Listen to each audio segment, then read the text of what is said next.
Bonsoir mes chers amis. Nous voilà pour la paracha de Hémor, une paracha qu'on appelle un peu une paracha orpheline. Alors je vais vous expliquer pourquoi, parce que dans Vaïkra, si vous avez suivi depuis le début du livre, vous vous êtes certainement rendu compte qu'il y a toujours par paire.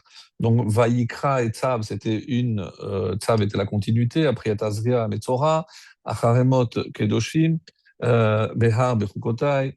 Et là, curieusement, on va voir ici, est mort, elle reste un petit peu orpheline. Alors, pourquoi? Pourquoi c'est comme ça? On va dire que ça tombe toujours le Shabbat avant l'Akba Omer. Alors, je ne pense pas qu'on va parler beaucoup de l'Akba Omer, mais on va essayer de faire le lien avec un passage de cette paracha. Est-ce qu'on peut trouver un lien déjà, puisque si c'est une paracha qui précède, hein, comme vous le savez, ce sera lundi soir prochain, l'Akba Omer, et pour notre prochain cours, mardi soir prochain, normalement, ce sera terminé. Donc, c'est pour ça que je préfère en parler aujourd'hui.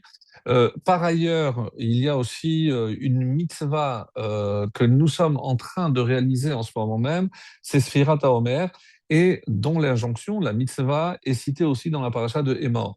Dans cette paracha de Hémor, il est rappelé toutes les fêtes. Il y a deux parachiotes vraiment dans toute la Torah qui nous parlent des fêtes. Essentiellement, donc c'est ici dans Hémor, et vous reconnaîtrez certains passages qui sont lus pendant les fêtes. L'autre paracha, c'est dans Pinchas, où il est plus question des corbanotes de chaque fête, essentiellement les corbanes de Moussaf. Et donc, par rapport à ces deux parachiotes, donc ici, on va retrouver vraiment toutes les fêtes qui sont détaillées. Et comment ne pas commencer déjà à se préparer à Shavuot, même s'il nous reste encore deux Shabbatot, pour ainsi dire, puisque le Shabbat qui précède toujours la fête de Shavuot, on l'avait déjà rappelé, c'est toujours Bamidbar, et donc on aura l'occasion d'y revenir. Par ailleurs, rappelez, comme je disais, que dans cette paracha de Hémor, il va être aussi question de la fête de Shavuot. Mais pas sous ce nom-là, on parlera de Atzeret, et une particularité sur laquelle il faudra vraiment qu'on revienne, c'est que contrairement à toutes les autres fêtes qui sont citées dans cette paracha, c'est la seule où il n'y a pas de précision concernant le temps, il n'y a pas de date, il n'y a pas de lieu, qu'est-ce qui s'est passé et où ça s'est passé, et il n'y a pas non plus, pardon, de raison, d'explication. Alors, je vous lis par exemple dans Shemot, Etra gamatzot tishmor, ki bo yatzata mi Mitzrayim. Parce que, donc il y a une raison, tu es sorti d'Égypte. Ensuite, Bachodesh Hashevi Be'asor Lachodesh, Te'anu et Nafshotechem, Ki Bayom Hadze. Concernant justement la fête, si on peut appeler ça, Kippour, il y a aussi Ki Bayom Hadze, parce qu'en ce jour, Dieu va pardonner. Dans Vaïkra, Basukot Eshevu, Ki Basukot Oshavti, car j'ai fait résider. Donc il y a toujours une raison qui est apportée dans les différentes fêtes, les différents événements de notre calendrier. Pour Shavuot, c'est le silence absolu. Il n'y a pas de raison, il n'y a pas d'explication. On a simplement relié le 50e jour à un autre événement, donc au début de cette période qui était la fête de Pessah. Donc vous compterez cette semaine et le 50e jour, eh ben, vous célébrerez Atzeret comme on célèbre chez Mini Atzeret, qui est la fête de la clôture par rapport à Sukkot.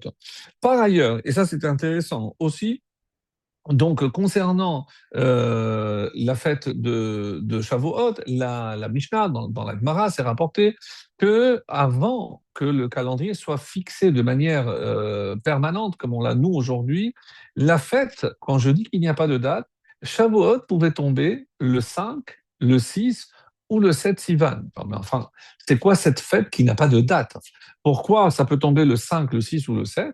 Tout simplement parce que, comme vous le savez, il y a ce qu'on appelle des mois pleins et des mois incomplets. Un mois malais, c'est lorsqu'il y a 30 jours. Un mois chasser, c'est lorsqu'il y a 29 jours. De nos jours, aujourd'hui, donc Nissan a toujours 30 jours et Iyar a toujours 29. Donc, et si je compte à partir de Pessah, je compte le 50e, ça tombera toujours le 6 Sivan. Maintenant, ça, c'est parce que les calendriers sont fixés. Lorsque les mois étaient fixés par la vision, par le témoignage de deux Aedim, de témoins, donc à ce moment-là, ben, il y avait d'autres possibilités. Soit que les deux étaient de 29 jours, et donc c'est plus court la période, donc ça pouvait tomber le 5. Si les deux avaient 30 jours, donc ça pouvait tomber le 7, 7 Sivan. Et s'il y a un le 29 et un le 30, comme c'est le cas de nos jours, eh ben ça tombe le 6. Donc avant, ça pouvait tomber le 5, le 6 ou le 7. Aujourd'hui, on a le calendrier déjà fixé, mais vous vous rendez compte que c'est une fête qui n'a pas de date, qui n'a pas de nom, puisque c'est la clôture, qui n'a pas de raison, puisqu'on ne nous explique pas qu'est-ce qui s'est passé. Alors, c'est vraiment très particulier, et c'est pour ça qu'on va essayer de comprendre qu'est-ce qui se passe. On va profiter donc que la paracha de Hémor parle aussi bien du Séphirat à Omer, et donc on dira aussi le lien avec l'Agba Omer, donc avec Rabbi Shimon Bar Yochai, et aussi, si on a le temps, donc j'aimerais revenir sur la fin de notre paracha qui apparemment n'a aucun lien avec tout ce qui précède. On parle des fêtes, on parle des korbanot, des offrandes qu'il fallait apporter, et rappeler également que le Homer est une mesure. Mimachorat à Shabbat, donc dès le lendemain du Shabbat. On avait déjà expliqué que pourquoi la Torah n'a pas dit explicitement au lendemain de Pessah. Eh ben, une des explications que j'ai trouvées magnifique, parce que vous savez que les Sadducéens, entre autres, eux, ils ont pris à la lettre. C'est Mimachora Shabbat, donc forcément, ça sera toujours un dimanche. Ça tombera le lendemain. Ils commençaient toujours à compter un dimanche. Donc, par rapport à cette question, pourquoi la Torah n'a pas dit explicitement le lendemain de Pessah, eh ben, il y a une réponse que j'ai trouvée extraordinaire. C'est pour que nous puissions, pour que nous sentions l'obligation d'aller poser la question à nos sages. Autrement dit, bien comprendre que l'étude de la Torah écrite sans l'étude de la Torah orale n'a pas de signification, c'est un corps sans âme. On ne peut pas imaginer réaliser tout ce qui est écrit dans la Torah, comme par exemple quand on nous dit que la Torah aurait dû commencer par quelle mitzvah? HaChodesh Hazel Lachem. HaChodesh, quel mois la Torah ne précise pas. Et est-ce que vous savez que dans le compte des 613 mitzvot, le Rambam estime, donc dans son compte, mitzvat HaChodesh est la 153e, Kuf Nun Gimel. Donc 153 mitzvot avant, il y en a d'autres. Donc, comment vous pouvez dire que ça aurait pu être ou ça aurait dû être la première en fonction de quoi? Et c'est pour cela que si je n'ai pas même le Shabbat, je ne saurais pas comment le respecter, comment me souvenir du Shabbat. Quand on me dit de ne pas le transgresser, mais comment je transgresse le Shabbat si je n'ai jamais entendu parler des 39 mélachot, des 39 travaux interdits? Donc, et évidemment, on peut développer encore jusqu'à l'infini, simplement pour nous rappeler qu'il est indispensable d'étudier. Et si je n'ai pas compris que je ne peux pas attendre d'un Shavuot à l'autre pour me consacrer à l'étude, que l'étude de la Torah, c'est tous les jours, donc qu'il faut consacrer un minimum de temps à l'étude sacrée de la Torah, parce que sinon, je ne peux pas prétendre m'attacher à Kadosh Baruch Hu. Et je disais que la fin de cette paracha, apparemment sans aucun lien avec tout ce qui précède, on nous parle de le fils d'une fille juive et d'un père égyptien, qui va se disputer avec un homme ben israéli, avec un autre juif. On ne dit pas sur quoi est basée la discussion, mais oui, comment ça se termine. Cet homme-là va finir par blasphémer. Blasphémer, on sait très bien, c'est parler ou insulter, chas shalom, c'est pas nier, c'est pas un renégat, c'est il a insulté le nom de Dieu. Donc, qu'est-ce qui s'est passé exactement? Comment il est arrivé à ce stade? Et par exemple, on dit Vayetse, il est sorti. Donc, on ne sait pas qu'est-ce que ça veut dire qu'il est sorti. Il est sorti de quoi? Il est sorti, eh ben, Ibn Ezra nous dit, il est sorti de sa tente. Mais est-ce que la Torah n'a jamais de propos inutiles? Aucun détail dans la Torah est anodin. Donc la Torah ne parle jamais d'évidence. Et si on nous donne un détail, c'est que ce détail est d'une extrême importance. C'est ce qui va faire donc dire à nos différents Chachamim qu'il y a ici forcément une autre explication de d'où est-il sorti. Alors, c'est quoi les possibilités? Alors, on a dit, il est sorti, eh ben, par exemple, quand on sait que il est sorti de sa tente, tout simplement. Donc, il est sorti. D'autres vont dire non. Quand on parle de sa sortie, attendez que je trouve. euh, voilà. Donc, d'où est-il sorti? Eh bien, mais en l'amour, il y a de ça. Il est sorti de son monde. Et pourquoi? Vayetse ben Isha Israélite, Vehu ben Ish Betor ben Israël, Vayinatur Machane, ils se sont disputés.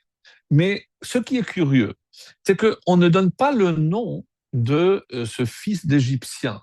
On connaît sa maman, c'est Shlomit Badivri, mais pourquoi n'a-t-on pas donné le nom du juif aussi? Ben, lui, il s'est trouvé peut-être dans une affaire qu'il n'a pas cherchée. La réponse est extraordinaire.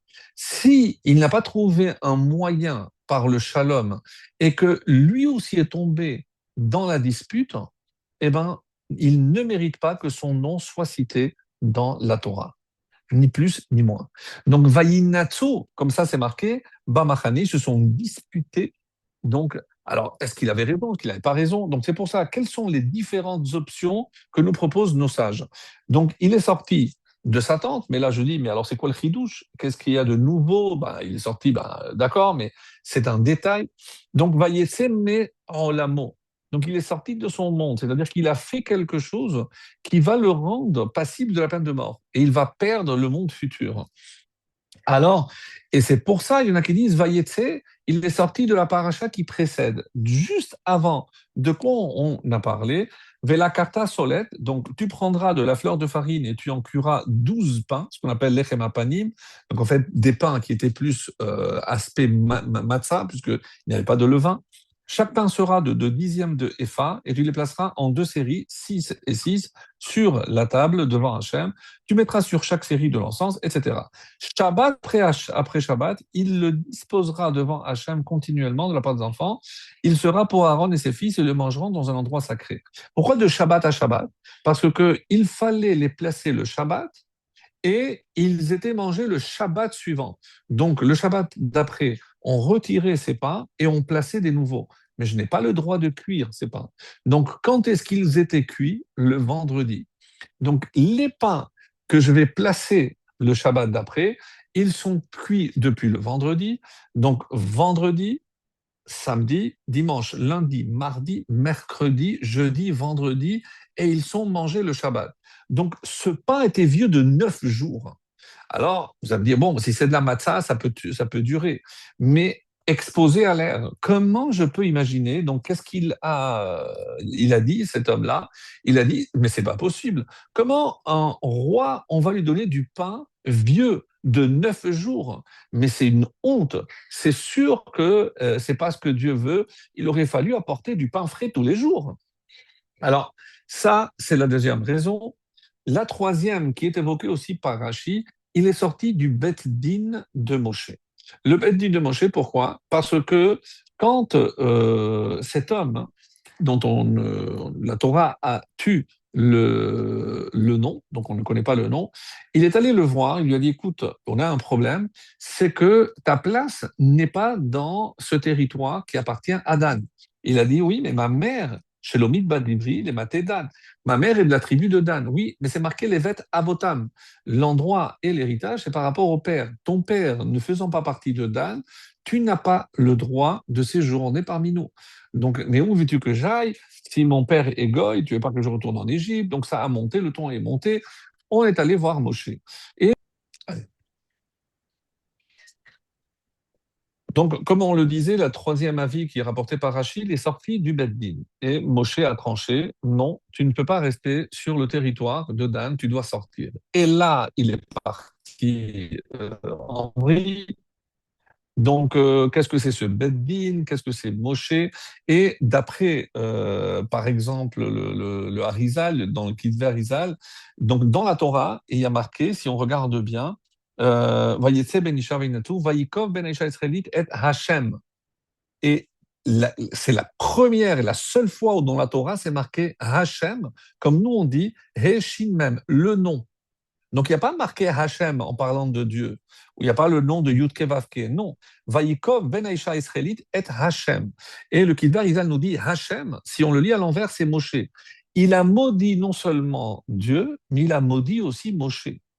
Parce que, et le Kidvar Izal dit quelque chose d'extrêmement intéressant, c'est-à-dire que quand Moshe a tué son père, l'Égyptien, puisque, et là, pour revenir sur ce détail, parce qu'on n'avait peut-être pas parlé assez la dernière fois, lorsqu'on a traversé, donc on a parlé de cette paracha, c'est que la dispute entre l'Égyptien et ce juif était le mari de Shlomit. Et donc, il l'avait fait aller dans les travaux, c'était encore la nuit, et lorsqu'il est, il est rentré, d'après une version dans le Midrash, il est revenu dans la maison, il faisait encore nuit, la dame de Shlomit pensait que c'était son mari qui était revenu. Donc, quand elle est tombée enceinte, elle était sûre que c'était son mari. C'est lorsque son mari a compris, et c'est là où vraiment ça va partir très loin, puisque il va divorcer, il va demander le divorce, et c'est pour ça qu'il va se disputer avec le frère, d'après une version, que c'est les deux hommes qui se disputaient, parce qu'il a dit, mais elle a couché avec l'Égyptien, donc moi je pars marier avec elle. Donc, il s'est disputé avec le frère de Shélomith. Bon, il y a plusieurs versions, plusieurs midrashim. En tout cas, d'après cette version, comment Moshe, pardon, a tué cet Égyptien en prononçant le nom de Dieu. Donc, Moshe tue le père en prononçant le nom de Dieu, Hachem, le nom. Et qu'est-ce qu'il va faire le fils? Il va prendre ce nom et il va le trouer, littéralement. On ne sait pas très bien qu'est-ce que ça veut dire qu'il a troué le nom. Alors, là, si vous me permettez une petite digression, alors, c'est le Kliyakar qui pose la question, pourquoi il a maudit? Et c'est lui qui donne cette explication, parce que dès qu'il a appris, d'après une version, et c'est pour ça qu'il y a beaucoup de midrashim là-dessus, il y a une version selon laquelle, sur quoi il se disputait, pas uniquement sur l'emplacement où il devait s'installer, mais ce juif a révélé, il ignorait que c'était Moshe qui avait tué son propre père, et donc quand il a appris ça, c'est comme ça qu'il a réagi, c'est le Kliyakar qui dit, donc, comme il a tué son père son vrai père avec le nom, donc il a maudit ce nom, puisque ce nom a tué mon père. Et par la même occasion, on dit qu'il a maudit aussi Hachem. Pourquoi c'est écrit comme ça? Parce qu'à l'envers, c'est Moshe. Donc il a aussi maudit Moshe.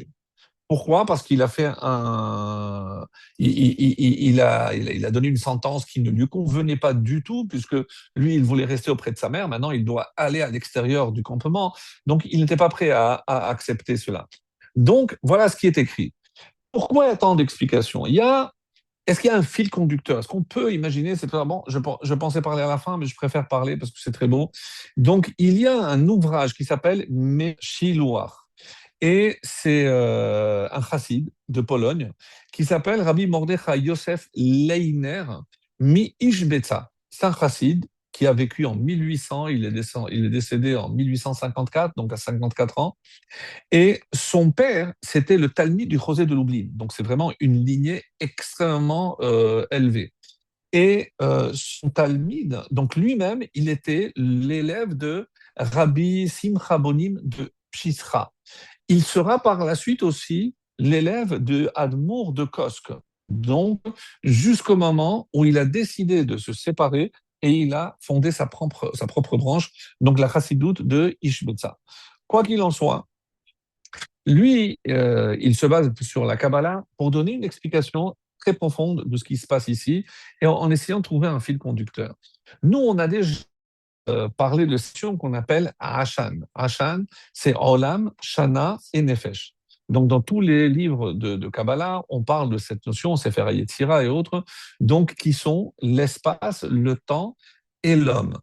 L'homme dans le sens de l'homme, c'est la conscience. Donc, quand je sais que je suis là à ce moment-là, donc je suis défini par ce que je suis en train de faire, donc ma conscience, le lieu et le temps. Alors, il explique que selon la chassidoute, hein, il n'existe pas une seule créature qui ne joue un double rôle dans ce monde. Nous parlons toujours de Mashpia et Mekabel, celui qui influence et celui qui est influencé, celui qui réceptionne, comme le soleil et la lune. Mais il dit d'une manière, donc, parce que la lune, c'est vrai qu'on peut dire, elle ne fait que recevoir. Non, mais on sait que elle joue un rôle important dans les marées et autres. Donc, et ça, c'est vrai pour créatures dans ce monde. Dieu a créé donc cette dualité que je retrouve dans la première lettre de la Torah, bête dans Bereshit, parce qu'il n'existe pas de créature qui ne soit pas duel, dans le sens où je suis mashpia et je suis mekabel. Ce qui est le cas aussi de n'importe lequel d'entre nous, puisque nous, on influence nos enfants, nous, on a tous notre conjoint, notre rave, donc nous aussi, on est influencé. Donc, et c'est vrai pour tout le monde. Alors, quelle est ici la position de ce Mékalel, de ce blasphémateur? Et il dit comme ça, c'est que Dieu, dans tout endroit, il a placé un homme parce que c'est en cet endroit qu'il doit, lui, jouer le rôle qui lui a été assigné. Donc, chacun est et se trouve là où Hachem veut qu'il soit. Et quand je ne suis pas sûr, et on va voir aussi qu'est-ce qu'il faut faire quand j'ai des questions que je ne sais pas vraiment ce que je dois faire, vous allez voir, il y a aussi un enseignement extraordinaire à ce propos. Donc, en tout cas, ici, Vaïkov, Vaïkov, tout le monde pose la question ici, il dit pourquoi on ne dit pas Vaïkalel? Puisque lui, il s'appelle le Mekalel, donc sortez le Mekalel, mais quand il a agi, Vaïkov ben Aïcha, donc il a prononcé le nom et il a blasphémé. Donc pourquoi on n'a pas dit Mekalel? Qu'est-ce que c'est Vaïkov? Et d'après le Zohar, Nekev c'est un trou. Il y en a qui vont parler aussi de la féminité, c'est que lui, il ne voulait que recevoir comme la féminité. Eux, il n'avait pas trouvé la place dans ce monde pour apporter une influence positive. Et d'après le Meshiloach, tout le problème de cet homme, c'est qu'il n'a pas trouvé sa place dans le monde. Donc, c'est évidemment, on va dire que c'est beaucoup plus psychologique comme explication, mais je vais aller un peu plus loin. Donc, dans ce monde, donc, qu'est-ce que ça veut dire trouer? C'est qu'il voulait qu'il n'y ait pas de séparation entre les mondes. Je m'explique. Quand je parle, par exemple, je dis les Havdil ben Kodesh lechol. Il y a une séparation. Donc, mais qu'est-ce qui se passe? C'est comme la séparation entre les hommes et les femmes. Donc, je fais une mechitza. Mais si je fais un trou, mais alors la mechitza, elle ne sert plus à rien. Donc, qu'est-ce que ça veut dire trouer? Effacer les différences. Le véritable problème de cet homme, et c'est pour ça qu'il analyse ce Méchiloir vraiment de manière incroyable, parce que c'est quelque chose, encore une fois, qui nous parle. Encore une fois, j'essaye, vous le savez très bien, c'est qu'un bon cours de Torah, c'est celui qui nous parle. Parce que c'est pas juste je vais élargir mes connaissances. Non, c'est que je dois sentir qu'il y a un message qui me parle. Et la Torah, même si elle a plus de 3000 ans, c'est un message toujours actuel. D'ailleurs, il y a un exemple très beau. Je pense que c'est le Rav Sachs qui avait donné la Torah. Elle était à l'intérieur. Lorsque je place l'arche, les tables dans l'arche, on dit qu'il y avait de l'or. Il y avait après une boîte plus petite en bois et après de l'or. Donc, bon, on avait donné plusieurs explications, mais le Rav Sachs ici donne une explication très belle.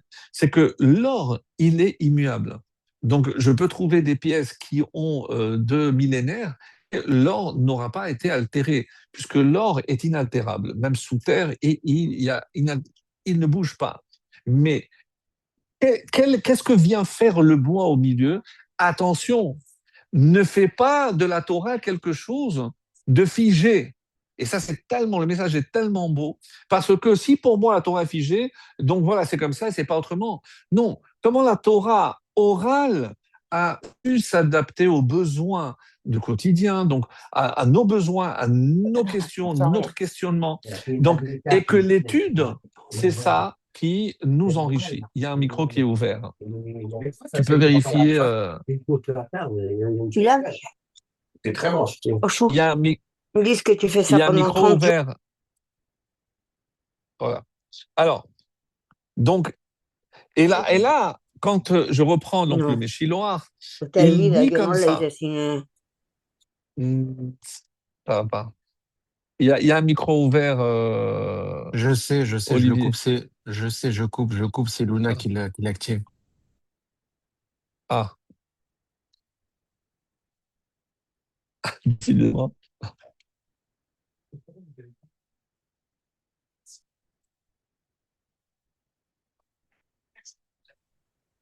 Allez-y, allez-y. Je me dis.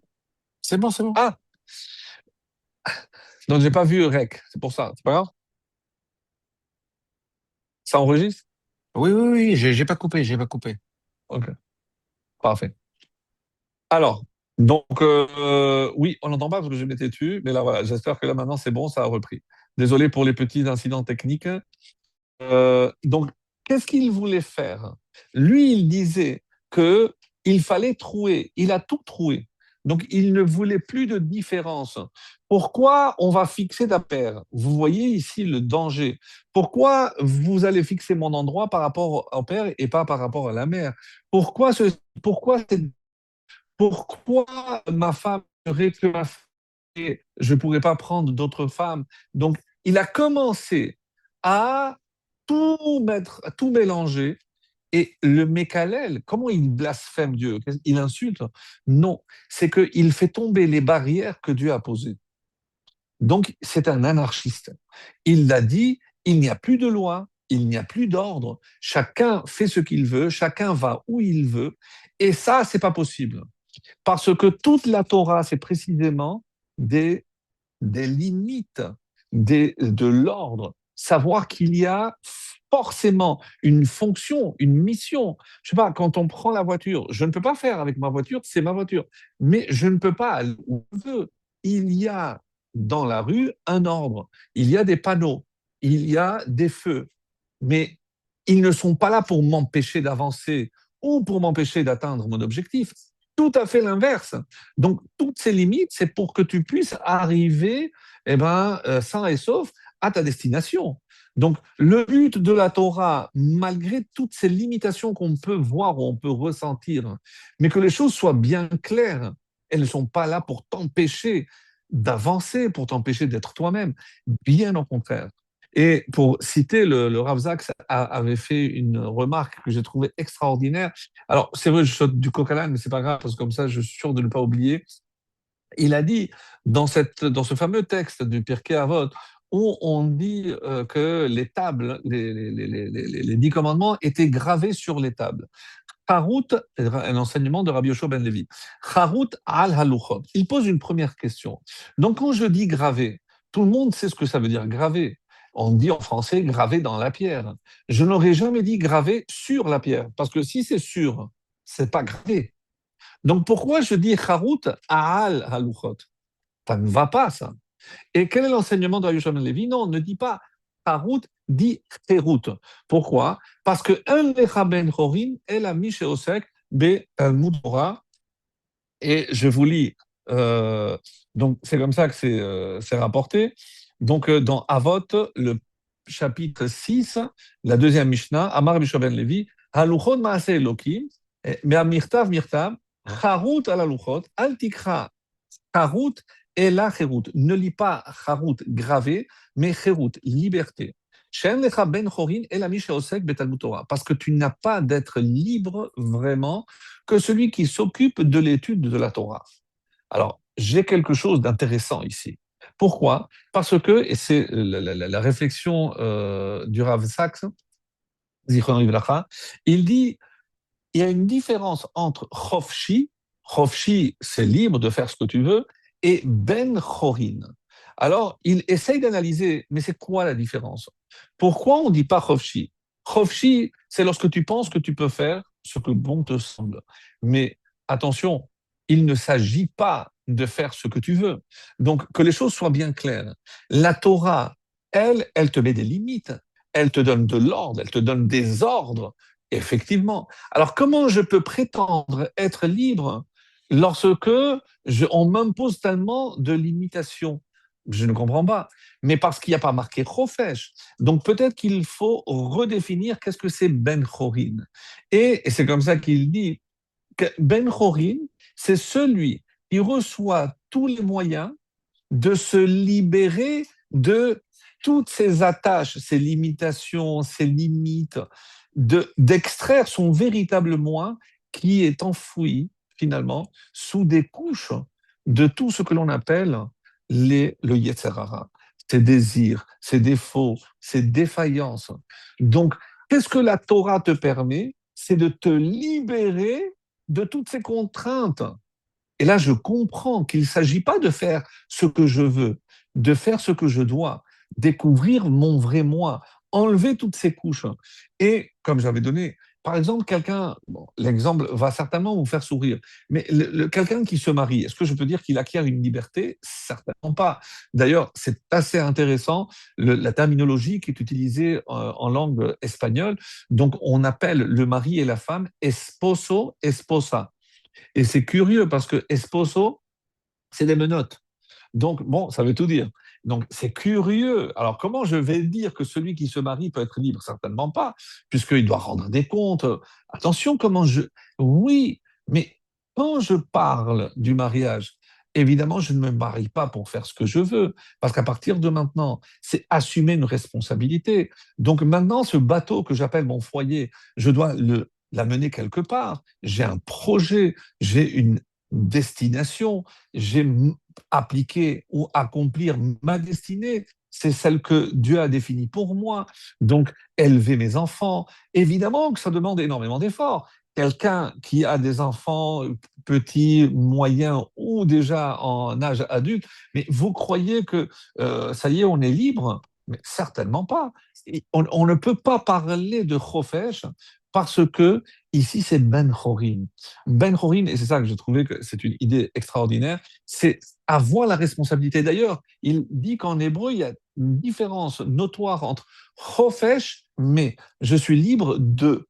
Mais quand je dis Ben Chorin l'est. Donc, je suis libéré pour accomplir quelque chose. Donc, Ben Chorin, il y a un objectif. Chofesh, c'est me libérer de quelque chose, c'est laisser derrière moi quelque chose, mais je ne sais pas où je vais. Donc vous comprenez que tout ça s'inscrit dans Shavuot. Pourquoi Shavuot? C'est toute cette élévation qu'on compte pendant le Homer, parce que je pars, mais c'est curieux parce que je dis la Homer. C'est comme si j'allais vers le Homer alors que je pars du Homer. Donc je n'ai pas compris. Aujourd'hui, 7 jours depuis le Homer. Mais je dis la Homer. Hayom, Shiva Yamim, la Homer. J'aurais dû dire mes Homer, puisque je suis en train de compter depuis que j'ai apporté ce Homer. Ce Homer, rappelons-le, c'est de l'orge, la nourriture animale.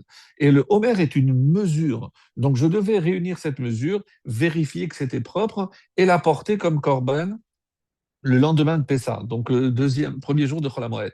J'apportais ce Homer, et après avoir apporté cette mesure d'orge, je pouvais profiter de ce qu'on appelle la Teva Hadasha. À ce moment-là, il y a la nouvelle récolte, et là, je pouvais, dans le Beth Amikdash, non. Dans le Beth Amikdash, je ne pouvais pas apporter d'offrande de la nouvelle récolte. Quand est-ce que je pouvais apporter la nouvelle récolte dans le Beth Amikdash? Après Shavuot. Parce qu'à Shavuot, je prenais du blé, et là j'ai passé le stade de l'orge, et après 50 niveaux, donc je suis passé de 49 degrés d'impureté à 49 degrés de pureté, de sainteté, de kedusha, et là seulement j'apportais shté alechem, les 2 pains que j'apporte à Shavuot. Donc on voit qu'il y a une évolution. Et si vous me demandez, mais sincèrement, alors c'est quoi compter les jours? Mais les jours sont là, ils vont passer, que je les compte ou pas, ça ne va rien changer. Donc, j'ai pas compris. Mais parce que, vous savez, dans la halakha, il y a la notion qu'on appelle bitoul. C'est par exemple, si il y a un mélange, et par exemple de lait ou de viande, si il y a moins de 60 fois le volume de l'un, ben, l'autre est complètement annulé. Et parmi ces règles d'annulation, il y a une règle, peut-être pas assez connue, où on dit il y a des choses qui ne sont jamais annulées, les olam. Et c'est quoi? On dit davar shebe minyan. Donc, quelque chose que je compte en tant que tel. Certains disent, par exemple, les œufs. Les œufs, parce que je ne compte, chacun compte pour lui-même. Et un œuf est quelque chose d'important. Donc, c'est pas comme une goutte de lait. Ça, c'est pas d'avoir bébé minyan, donc ça peut être annulé. Mais ce qui est considéré comme important et ce qui se compte ne pourra jamais être annulé.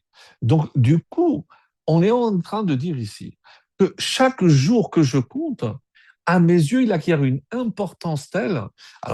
Mais qu'est-ce que j'ai compté? Il est évident que je n'ai pas compté uniquement le jour, puisque ça ne sert à rien. C'est que je dois compter qu'est-ce que j'ai amélioré ce jour dans mon comportement.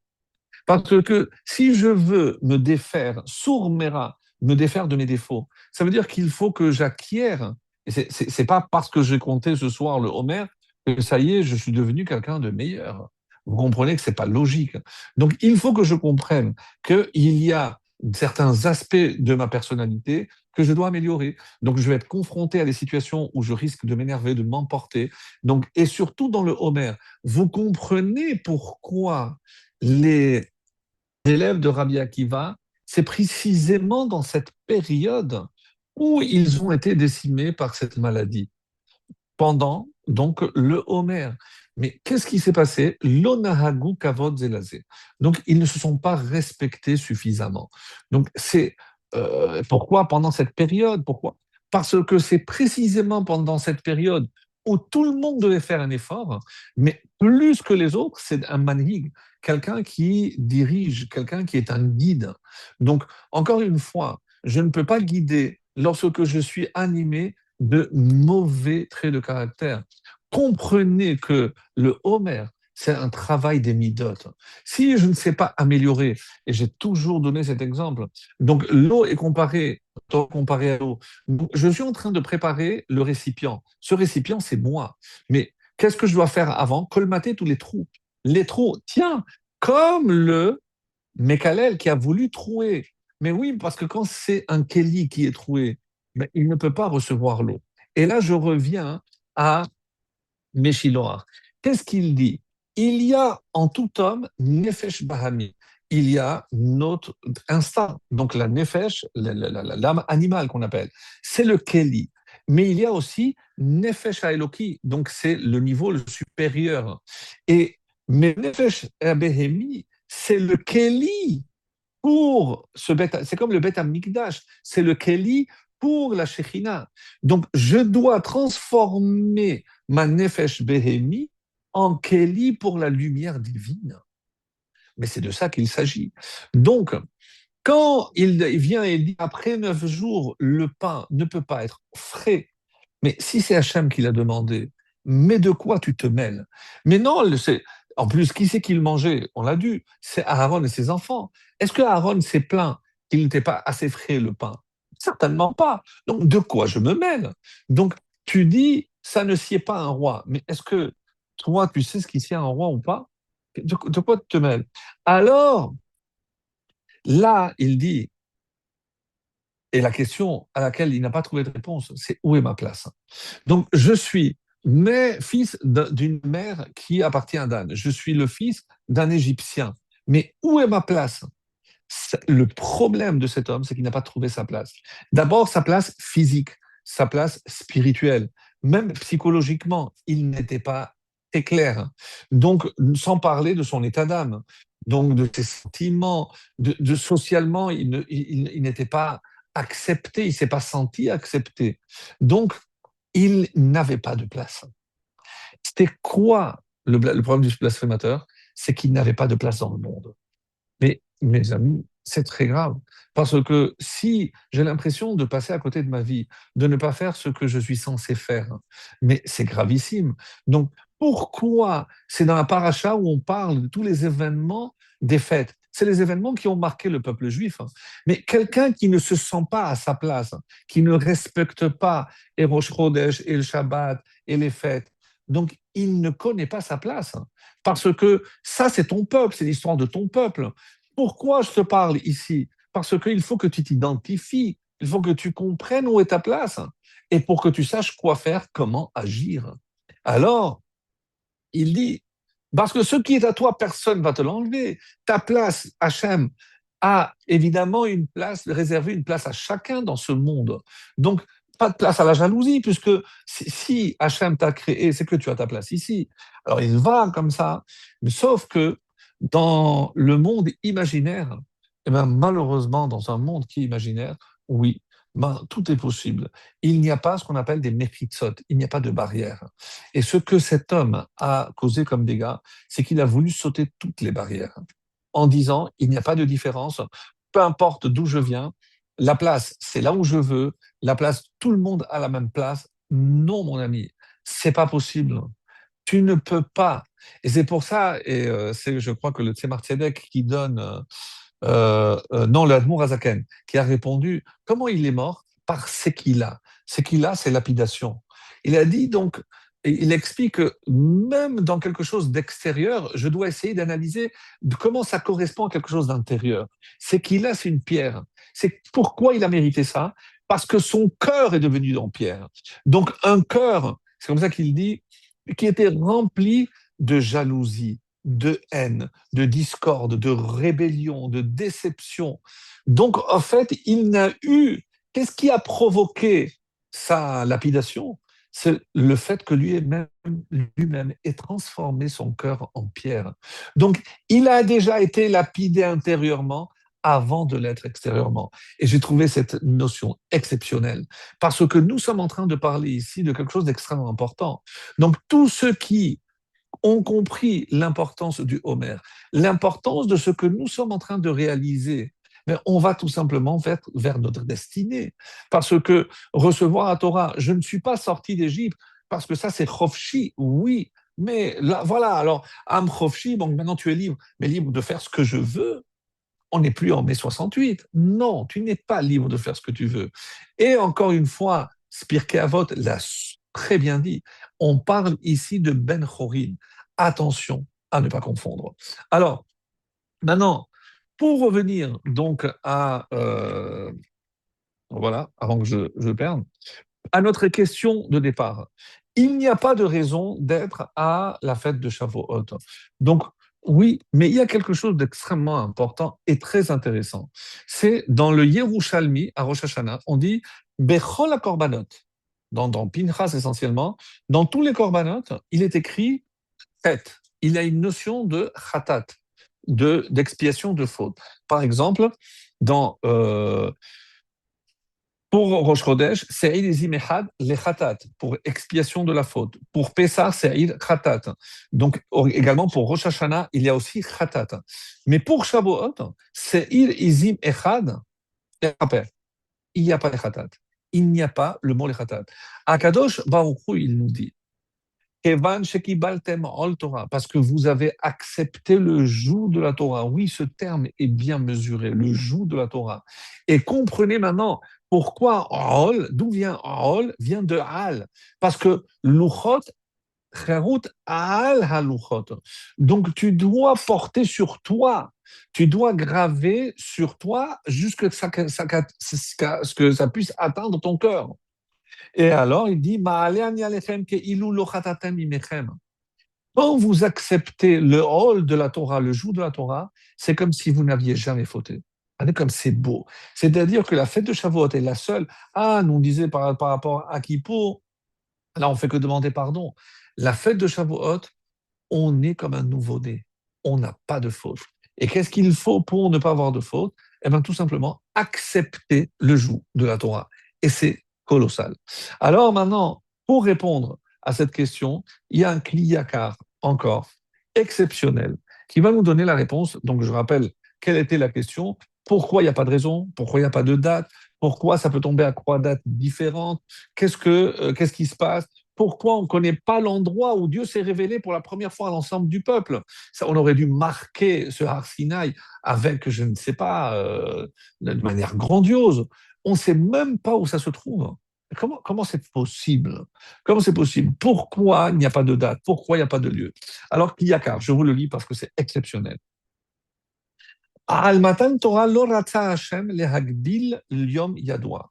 Hachem n'a pas voulu limiter la fête de Shavuot à un jour particulier. Pourquoi?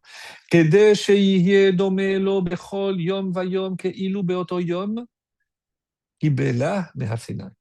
Parce que Hachem voulait que chaque jour soit un jour où tu reçois la Torah. Kémo, comme ils ont dit les Chachamim dans Eruvin 54b, chez Torah Nimshela Ledad. L'exemple est formidable. Essayons de le voir vraiment comme la Gemara ici le dit. À quoi comparer la Torah? Au sein d'une maman. Chez Kolzman, chez Atinop, Memashmesh Bo, ou Motset Am Chadash. Parce que chaque fois que l'enfant va allaiter, il va aller téter, il va sentir un goût différent. La preuve, c'est que c'est le même lait, mais pour lui, ça remplace tous les laits les plus précieux qui existent.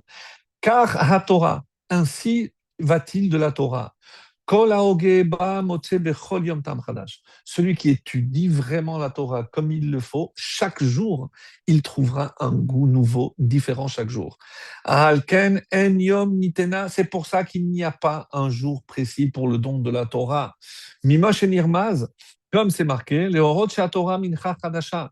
Bechol Yom, Zeatam Lealim Yom Din Shel Rosh Hashanah. Et c'est pour ça qu'il n'y a pas non plus la date de Rosh Hashanah. C'est camouflé. Pourquoi il n'y a pas la date de Rosh Hashanah?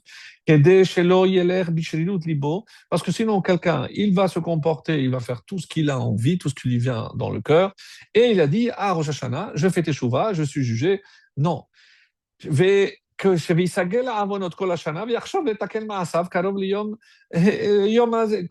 avant qu'on va se rapprocher de Rosh Hashanah, il va commencer à faire tchouva. Non. Adam Nidon. Et pourquoi? Parce qu'il y a marqué Adam Nidon Bechol Yom. Un homme est jugé chaque jour.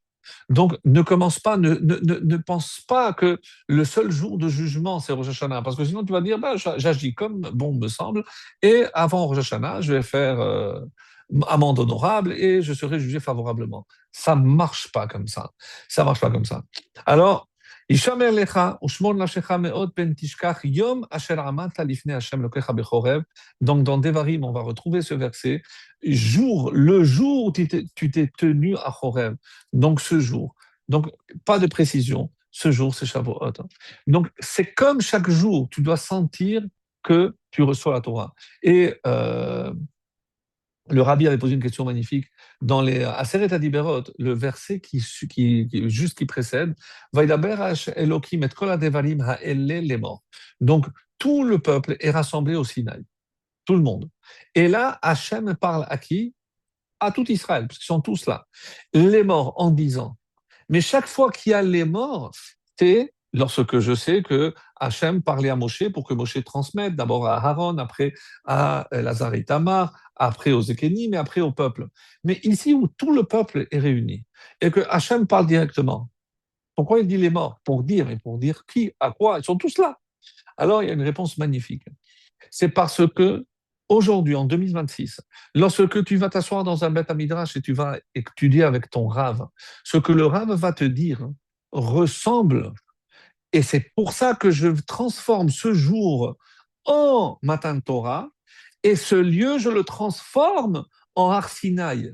Ce Rav est assimilé à Moshe, et moi, le peuple qui reçoit de la bouche de Moshe. Quand je m'assois avec mon fils, pareil. Moi, je transmets à mon fils, c'est comme si Moshe lui-même, donc je relis Moshe, vous comprenez que finalement, il n'y a pas cette notion d'espace, de temps ou de lieu. Pourquoi? Mais parce que chaque jour, chaque endroit où je transmets la Torah, c'est le Sinaï. Chaque jour où j'enseigne, où j'apprends, je suis à Shavuot. Et c'est ça ce qui est extraordinaire. Ça, c'est uniquement la fête de Shavuot. Et il n'y a nulle autre fête où je peux dire, oui, en souvenir d'eux. Il n'y a pas en souvenir d'eux, parce que on continue à faire ce qu'ils a commencé au Sinaï, mais ça, c'est pas fini, c'est pas terminé. Donc, je ne peux pas dire que je célèbre quelque chose du passé, c'est quelque chose qui s'est passé, parce que ça se passe. Quand je montre la Torah, quand je fais la bracha, qu'est-ce que je dis? Baruch ata Hashem, noten Torah.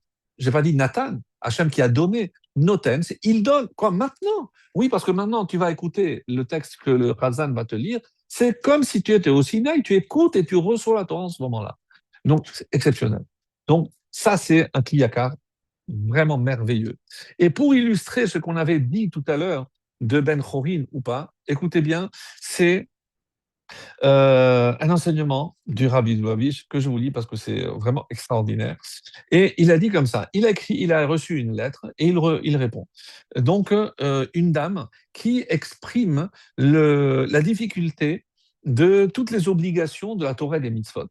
Imaginez, c'est comme quelqu'un qui vient pour la première fois pour faire teshuva ou quelqu'un qui veut se convertir. Il a dit, mais c'est trop compliqué, tout le Shabbat, les fêtes, la cache-route, c'est trop. Alors il dit, j'arrive pas. Et entre la notion de liberté personnelle et la liberté et la notion de soumission au mitzvot. Donc pour moi, c'est incompatible, je ne comprends pas. Alors il répond, le rabbi, Ani Meniach, chez Akoshi, d'où vient cette difficulté? Parce que vous avez une compréhension superficielle, je traduis en même temps, de la notion de Kabbalat Ol. Donc, quand on a parlé de accepter le joug de la Torah, vous n'avez pas encore pénétré en profondeur ce que ça veut dire. Pourquoi? Mishum Shamila Ol, parce que pour vous, la parole, le mot Ol, joug, Romezet, Leyetira, donc pour vous, c'est quelque chose qui vous limite, comme le joug que je mets sur un animal. Avala Emet, mais la vérité, Ishona, c'est pas du tout ça, elle est très différente. Les Boré Olam, Veha Adam Yesh, et Hakishurim Atovim Beyoter Sheyeshnam, les Samchut Kolshehi. La Da'at Matov, donc il ne faut pas oublier que Hachem qui a créé l'homme, il sait exactement ce qui est bon pour lui. Ve'avur ha'olam bo hu chai, et ce qui est mieux pour le monde dans lequel il vit.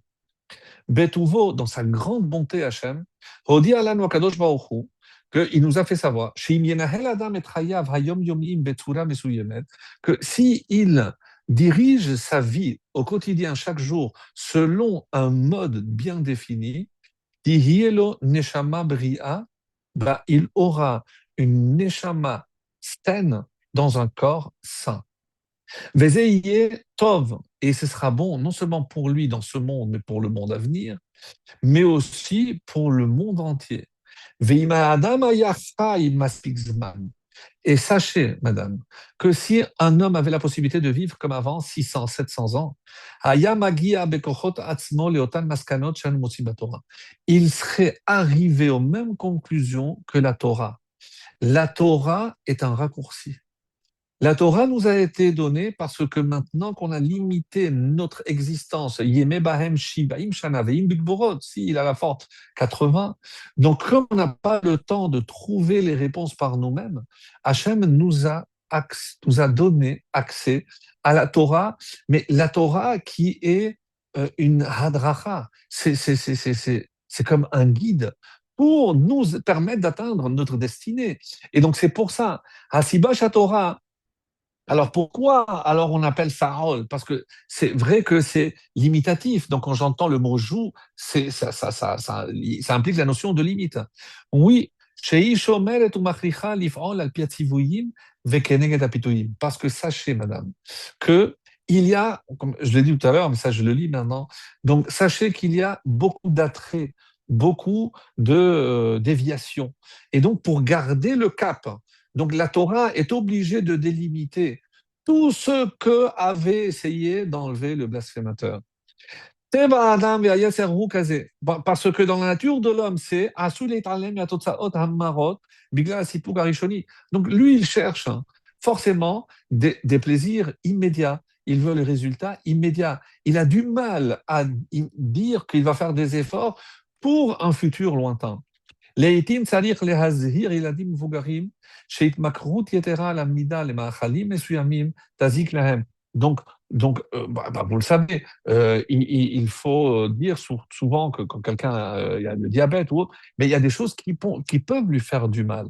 Donc, quelqu'un qui a décidé de faire la diète, donc c'est sûr que manger un bon gâteau, c'est un plaisir énorme. Mais qu'est-ce qui peut surmonter ou dépasser le plaisir de manger le gâteau? c'est le plaisir qu'il aura à ne pas le manger. Parce qu'il sait que c'est comme ça qu'il se fait du bien à lui, à son corps, à sa santé, à son hygiène corporelle, tout ce qu'il voudrait. Donc, c'est comme ça qu'il faut comprendre. J'avais donné l'exemple des panneaux. Quand on dit interdit, mais pourquoi on m'interdit? Moi, j'ai envie d'aller tout droit. Non, parce qu'il y a quelqu'un qui vient dans l'autre sens. Donc, toi, tu dois prendre l'autre sens. Mais ce n'est pas pour t'empêcher d'atteindre ta destination. C'est exactement l'inverse. Parce que si tu ne respectes pas, tu n'arriveras pas à bon port. Et c'est ça l'enseignement. Alors, malheureusement, donc, il se fait tard, mais je voulais quand même terminer par, parce que je dit que j'allais quand même dire un petit mot sur l'Akba Omer. Alors, dans la paracha, il y a des phrases. Kol ish asher bo mum lo yikrav. Donc, tout homme qui est affublé d'un défaut ne peut pas approcher. On parle d'un Kohen, comme au début de la paracha, on donne toute la description. Et on a parlé de cet homme qui est sorti et qui a maudit, qui a blasphémé le nom d'Hachem. Un troisième verset, Ve'ish ki yiten mum ba'amito. Un homme, lorsqu'il infligera une blessure à son prochain. Donc, quand je reprends ces trois versets, je peux les lire d'une manière symbolique. Parce que lorsque j'ai infligé une blessure, mais cette blessure peut ne pas être physique. Lorsque je parle ici d'un blasphème, donc quand j'ai dit, et ça c'est le Kliyakar qui donne cette réponse qu'on a vu magnifique, donc la première question c'est que qui était cet homme? Donc c'est le Kliyakar qui dit, on a dit que c'est le fils de cet Égyptien qui avait été tué par Moshe. Le Kliyakar dit, Lo parat hakatuv shem shel echad mehem. Pourquoi aucun des deux noms n'a été donné? Alors c'est sûr qu'ils avaient des noms, des prénoms en tout cas. Leorot sheayush nehem pegumim, pour nous enseigner que les deux étaient affublés, les deux avaient un défaut, les deux ils avaient forcément un manque. Qui arrive maher vadayupagum. Parce que si il s'est empressé de se livrer à une dispute aussi vite sans essayer de calmer, eh ben forcément, lui aussi, il était pagoum, lui aussi avait un défaut. Et c'est pour ça que la Torah n'a pas estimé le fait de donner son nom, parce qu'il ne le mérite pas. Alors, donc, quand on va voir ici qu'ils se sont disputés, le client dit quelque chose. Le shalom yotse mitor meriva. Le shalom ne peut pas être généré par une dispute. Donc, d'une dispute, il n'y aura pas la paix. Mais qu'est-ce qu'il y aura? Qu'est-ce qu'une dispute peut générer? Et il continue. Qu'est-ce que ça va donner? Tout ce qui précède. Ish qui est Kalel, un homme qui est capable de maudire Dieu. Un homme qui peut porter l'atteinte à l'autre. Un homme qui va blesser, mais pas simplement physiquement, mais aussi par la parole ou plus pire. Et donc, Tarte et Mashmar, on dit, on peut lire autrement. Et maintenant, on peut lire, quel est le lien avec l'Akba Omer? Donc j'avais dit que j'allais conclure avec ça. Mais quel peut être le lien avec l'Akba Omer après tout ce qu'on a lu? Tout le monde connaît donc dans Maseret Yamot 62b. Donc là-bas, on a dit qu'il y avait 12 couples de Talmidim, de Rabbi Akiva, etc. Et ce qui est intéressant, c'est la fin. Qu'est-ce qui a marqué? Chez l'Onaru Kavod Zelazé. Donc le monde était Shamem, le monde s'est tu, il était isolé. Donc il était Hamon. Et alors, qu'est-ce qui s'est passé? Rabbi Shimon ben Yochai a dit, et là, Rabbi Akiva, il est allé et il a pris 5 auxquels il va enseigner la Torah. Et la Torah dit, et c'est grâce à eux que la Torah a été maintenue. Qui étaient ces 5 hommes? Rabbi Meir Balanès, Rabbi Yossi, Rabbi Yehuda, Rabbi Shimon ben Yochai et Rabbi Elazar Chamois. Donc, et toute la Torah que nous recevrons, c'est par le biais de ces 5 hommes. Donc, quand on parle de Talmudim, on parle ici de véritables battants, parce que c'est des guerriers. Ils ont dû se battre, ils étaient que 5. Donc, on peut imaginer la force de ces 5 élèves. Et là, c'est quelque chose de très beau, parce que on peut faire le lien avec les versets qu'on a dit. Regardez. Donc, un endroit où il y avait de la dispute. S'il n'y avait pas de respect entre les élèves, ça veut dire qu'il y avait des disputes. Alors, quand au sein de ceux qui sont censés diriger le peuple, il y a des disputes, alors on peut comprendre le lien avec les psukim que nous avons lus, à savoir Ish sheiten bo mum ba'amito, un homme qui voit le défaut chez l'autre. ça veut dire que lui aussi, il a ce propre défaut. Il m'arrive, donc qu'est-ce qui va se passer si cette dispute dégénère et qu'il s'avère ils sont censés être les dirigeants? Alors, Kol ish asher bo mu lo yikrav. Donc, on lui dit, mais si un homme a ce défaut-là, il ne peut pas s'approcher, il ne peut pas diriger. Donc, pour lire la paracha à la lumière de cela. En shalom yotze mitor meriva, comme a dit le Kliyakar, la paix ne peut pas sortir. Et nous savons que c'est le shalom pnimi doit précéder le shalom chitzoni. Si je ne suis pas en paix avec moi-même, je ne peux pas être en paix avec mon entourage. Et c'est un enseignement de David Ameller. Qu'est-ce qu'il dit? On le répète 7 fois pour ceux qui font toute la version longue de la Havdalah. La Havdalah, enfin, de la différenciation entre le Kodesh et le Chol. Ata shalom, si toi tu es en paix, betra shalom, ta maison est en paix. Vechol asher lecha shalom. Et tout ce qui t'appartient est shalom. Donc, ça, comment je retrouve ça, le Lag Omer? Lag Omer, qu'est-ce qui s'est passé parmi les réponses qui sont données? Le 18 Iyar, la manne a commencé à descendre. Les élèves de Rabbi Akiva, donc, ont cessé, l'épidémie a cessé. Rabbi Yehuda ben Bava a nommé 5 Tanaïm, donc la continuité de la Torah. Rabbi Shimon Bar Yochai et son fils sont sortis de la grotte. Rabbi Shimon Bar Yochai a révélé les secrets, et c'est pour ça que même s'il est mort, mais comme il est mort en révélant tous les secrets de la Torah, c'est cela que nous fêtons, nous célébrons, et c'est enfin le jour de la mort de Rabbi Shimon. Alors, quand on dit, et c'est pour ça que je vais terminer, s'il faut arrêter que l'Agba Omer, comme c'est la fin de l'épidémie, mais mes amis, c'est pas simplement la fin d'une épidémie, c'est la fin de la haine, la fin du manque de respect mutuel, la fin de cette volonté de blesser autrui, où je ne peux pas m'approcher sans qu'il y ait une dispute. Et c'est pour ça, qu'est-ce que on peut souhaiter? Donc, ceux qui à la tête et qui n'ont pas compris ce message de paix et d'amour, c'est impossible. Donc, dans l'esprit de Rabbi Shimon Bar Yochai, qu'est-ce qu'il a instauré? C'est le shalom. Parce que Rabbi Shimon Bar Yochai, avant toute chose, c'est par ses connaissances. Et c'est pour ça qu'il a été unanimement accepté par tout Israël. Et ça, ce qui est exceptionnel. Donc, quand il y a le shalom bayit, c'est dans la maison, c'est qu'un homme est en paix avec lui-même. Il est en paix avec son conjoint. Donc la maison respire le shalom. Et alors, c'est comme ça qu'on pourra voir s'appliquer la bénédiction, et cette bénédiction vient de la bouche de David Hameler, Ata shalom. Toi, tu es paix, tu es en paix. Ou betra shalom. Alors ton foyer sera en paix. Vechol asher lecha shalom.